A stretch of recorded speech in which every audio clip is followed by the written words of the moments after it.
I've been training for over 5 years to increase my vertical, and I went from this, barely touching the rim, to this, an official 41.5 inch vertical and dunking at 5'7". Throughout my journey, I've tested hundreds, if not thousands of exercises to figure out what works and what doesn't for my vertical. So in this video, I'm gonna break down the top 10 exercises that made the biggest difference in my journey, which played a huge role in helping me test the 41.5 inch vertical. And not only did it work for me, it also helped the hundreds of athletes I've coached on Get Up, which added serious inches to their verticals. And by the way, if you're serious about increasing your vertical by 3 to 6 inches in the next few months, apply for Get Up with the link in my description to be coached by me directly. I'm confident in what I do, and that's why I can make a bold claim like increasing your vertical by 3 to 6 inches in the next few months, because it's worked for a lot of my athletes. So as long as you're willing to put in the work and the effort, 100% we can get you there. Now let's get into my top 10 exercises. Starting with the barbell squat. I'm gonna use this little stick because I don't have a barbell at home, but this is one of the staple leg exercises you can do. The main reason why these are so good are not only because it works the prime movers of a jump, aka the quads and the glutes, but because there are so many variations you can do with it. You can do a barbell back squat, a barbell front squat,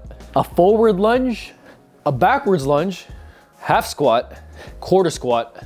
Honestly, there are so many variations you can do that it's kind of cheating to put it on this list, but I'm gonna do it anyways. It's my list. Squats let you recruit large motor units and build maximal force production, which is the foundation for improving your rate of force development, aka your RFD, and your overall jump height. You can do it for higher volumes and it's gonna build muscle. For lower volumes, higher weight to build strength. You can move it fast. So one of the main reasons why it's on this list and it's one of the best exercises for your lower body is because it works the 2 extension patterns of a triple extension. So it works on quad extension and hip extension. Number 2 on my list is the RDL, which is the Romanian deadlift. This is where you're keeping your knees in a fixed position, you're bringing the barbell down to below knee level, and you're feeling a massive stretch in the hamstrings and the glutes. To move efficiently as an athlete, you must master 2 patterns, the squat and a hip hinge. The RDL is gonna help you get stronger in the hip hinge movement better than anything. The main muscles this works are the hamstring, the glutes, and the spinal erectors. Helps get your back strong as well. But the main thing is improving your strength at the hips. It's also great for increasing fascicle length of the hamstrings, increasing the potential of your strength and your speed. Jumpers who are overly quad dominant especially benefit a lot from developing their posterior chain. So if you are quad dominant, where your quads are more developed than your glutes and your hamstrings, prioritizing the RDL might help you a lot. Number 3, calf raises. Yes, your calves matter. And I'm gonna include standing calf raises and seated calf raises because they work on entirely different muscles. Standing calf raises are gonna bias the gastrocnemius, and seated calf raises are gonna bias the soleus. And both are important for jumping higher. A jump is built on triple extension in the hips, knees, and the ankles. Yes, your calves are gonna be the weakest linked when compared to your quads and your glutes, and that's normal because the calf complex is smaller compared to the quads and the glutes. So the stronger and the stiffer you get your lower leg,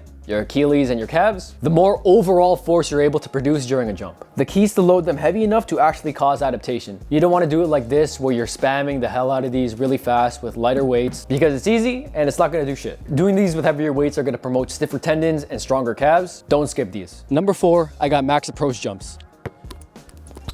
I'm not going to explain this too much, but if you want to get better at something, you got to do the act of what you want to get better at. To jump higher, you must jump more in your specific approach. And since I'm a 2-foot jumper and I want to get better at dunking, I'm going to do stuff like this. This is going to be a challenging stimuli for me to get better at both of those things. But if you're a 1-foot jumper, a long jumper, a high jumper, or you just dunk off 1 foot, then you want to prioritize that approach.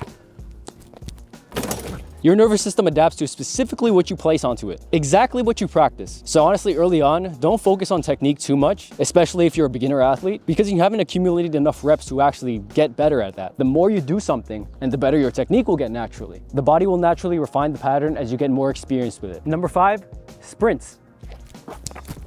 Elite jumpers are always pretty fast athletes too, and there's a reason for that. One of the best exercises to develop RFD, rate of force development, and elastic strength. Each ground contact that you're seeing puts a lot of stress on the Achilles and the calf, around 5 to 6 times body weight. That's a level of loading that you can't replicate in the gym. You can't do a 5 times, 6 times body weight on a calf raise, unless you're crazy. And that's one of the main reasons why I love these.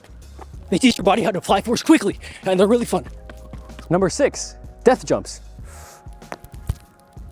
Really one of my favorite plyos ever. A really good exercise for reactive strength, which is your ability to redirect forces quickly. By jumping off an elevated platform and rebounding up quickly, you're overloading the eccentric portion and you're training to amortize fast. The amortization phase is the brief moment in between the eccentric and the concentric. You want that part to be really fast. If you're stuck on the ground and you're staying isometric for an extended period of time, you're gonna jump lower and slower. When we jump, one of the main things we wanna do is amortize fast. And this is so we're leaking as little energy as possible. The faster you can amortize, the more force you can produce concentrically, leading to a higher jump. And number 7, I have loaded jumps. Holding on to dumbbells in each hand, or you can do them with a barbell on your back. The main purpose is to jump with extra resistance. By adding load to a standing jump, you're basically teaching your body to overcome more resistance than your overall body weight. Loaded jumps help strengthen concentric force production and builds power in the movement that's directly correlated to a jump. It's also overloading the stress shortening cycle by adding extra resistance on your body weight, so that when you're jumping without the extra resistance, you're gonna be flying. Number 8, power clean. Hands down, one of the best exercises for developing explosiveness, and overall one of my favorite exercises to do in the weight room. Power cleans train triple extension in the hips, knees, and ankles with significant load at a really fast bar velocity. Very few exercises can replicate moving this amount of load at this speed. Not to mention that the catch is a great way to train eccentric RFD2. Try doing this type of weight on a barbell squat or a loaded jump. You're not going to be able to move that fast. And also research supports that Olympic lift derivatives like clean pulls, power cleans, hang cleans improve peak power output and your overall vertical jump. Number 9, I got rear foot elevated split squats with a barbell or with dumbbells. And these deserve its own spot aside from the barbell squats. Another reason is because it's another variation to load the quads and the glutes. The main difference is that you're loading one leg at a time. Of course, it's great for 1-foot jumpers, but it allows you to load each leg without your back being a limiting factor. Yes, balance can also be a limiting factor. However, it allows you to train that quality a bit more than a barbell squat. And number 10, I got barbell hip thrusts. With a barbell or with a machine. I had to add another hip extension exercise. I like these so much because it's such a good way to load the glutes. Because it really has no limiting factors other than the fact that it takes long to set up.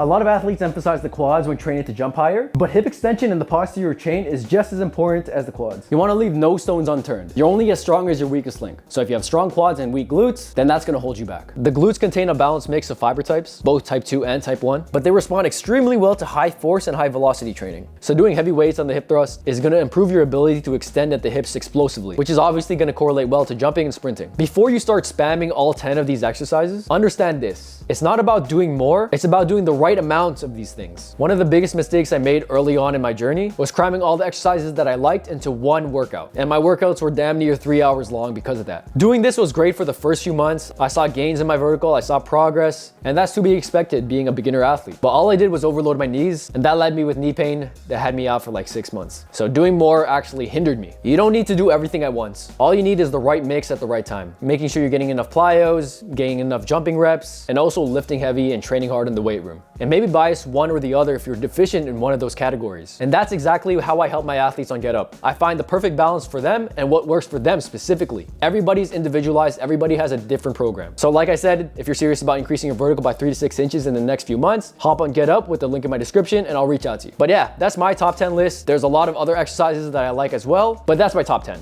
All right, I only have 10. Everything can work, by the way. Don't just do these. Do other ones as well, and you'll see good gains in your vertical. But that's all. Later.